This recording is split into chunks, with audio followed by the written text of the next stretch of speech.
กดน้อยลืมติดกล้องเดี๋ยวเอาใหม่นี่ตัวน้อยแท้เก็บไว้ก่อน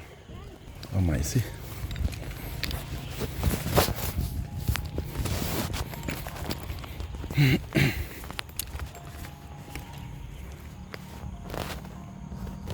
หย่อนตรงนี้ป๋อม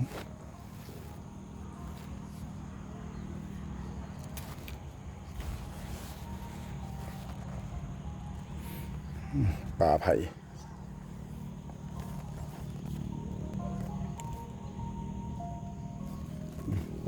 หัวฝายหน้ามาเคาะตัวนี้เอาเรือมาลงเคาะตรงข้างหน้านั่นนะน่าจะได้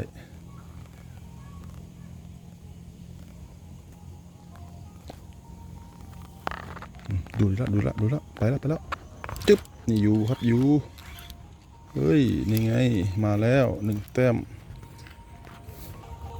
ได้2 ตัวปล่อยซะ